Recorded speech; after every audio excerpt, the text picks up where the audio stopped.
So today we go back a little bit. We're going to talk about the very first family. The sons of Adam and Eve, Cain and Abel in Genesis chapter 4. We read that the brothers brought offerings to the Lord. Abel brought the best of his flock.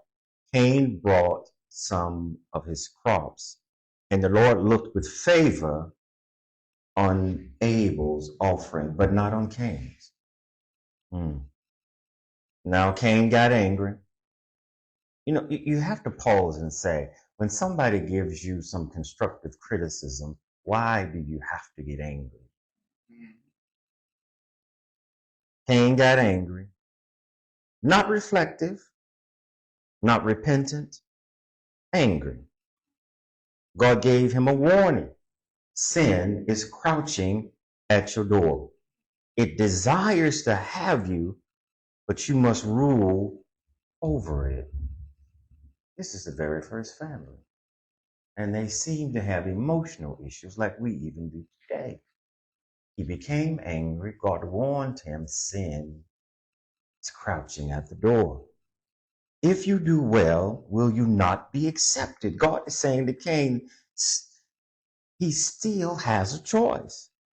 If he does what is right, offering from the right heart and attitude, he too will be accepted.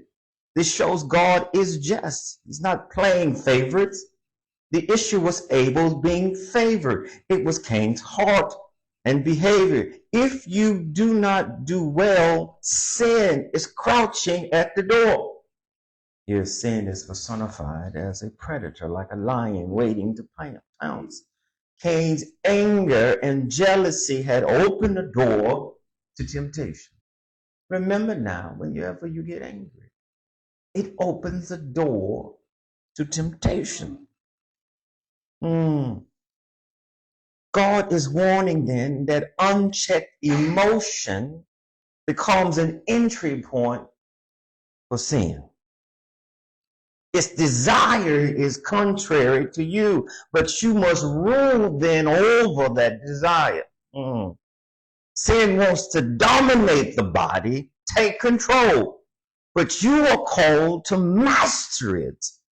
Don't let your emotions or desires then dictate your actions. But instead of ruling over sin, Cain let sin rule over him. He lured his brother into the field and killed him. And when God came asking, where is your brother Abel? Cain had the nerve, the gall, the arrogance to say, I don't know. Am I my brother's keeper? Now that wasn't an honest question. It was defiance. That was indifference. That was violence trying to hide behind distance. And we've been asking the same question ever since. When black and brown bodies lie dead in the street, the system says, am I my brother's keeper? When school children die in gunfire, lawmakers say, am I my brother's keeper? When the poor go without health care, housing, hope, Wall Street says, am I my brother's keeper? Cain thought he could dodge accountability with a question, but God was not fooled then, and God is not fooled now. Today, we've got to decide whether we will echo Cain or follow Christ. Now, there's a problem, that lie of individualism. Cain said, I don't know where Abel is. Let's not pretend Cain knew exactly where he left his brother, just like America knows where it left Flint, Michigan, without clean water for nearly a decade. Just like it knows where it left Jackson, Mississippi, with crumbling infrastructure and no investment.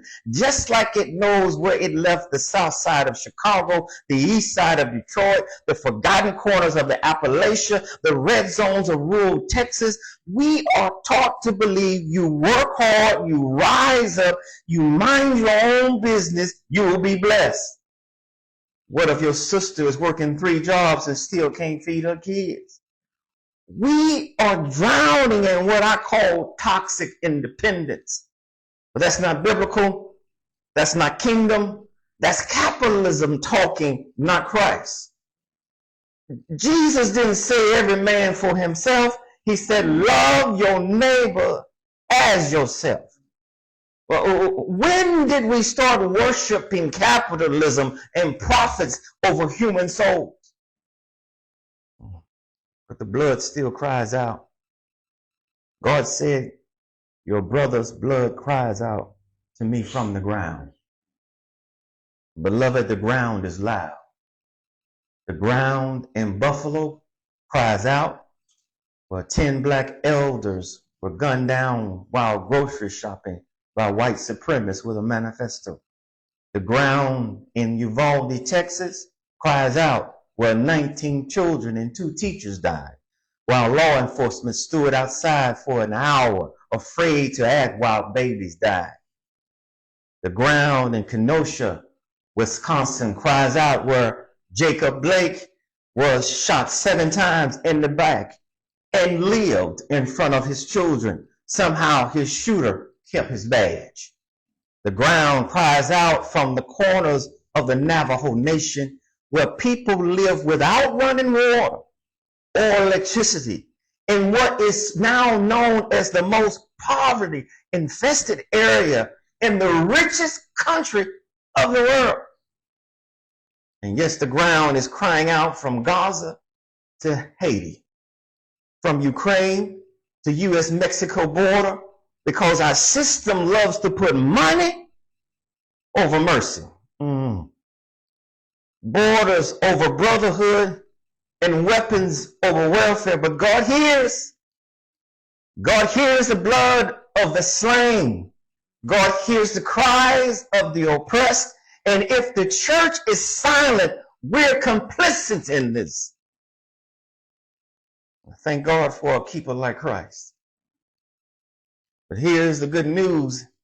Cain may have failed his brother, but Christ came to redeem us all. Jesus didn't just talk about keeping his brother. He walked among them. He didn't avoid the lepers. He healed them. He didn't run from the oppressed. He delivered them. He didn't dine with the rich. He sat with tax collectors, prostitutes, and sinners. He didn't send the hungry away. He fed them fish and loaves till every belly was full. And when the state came to crush him with false charges and public execution, he bore it not for himself, but for us.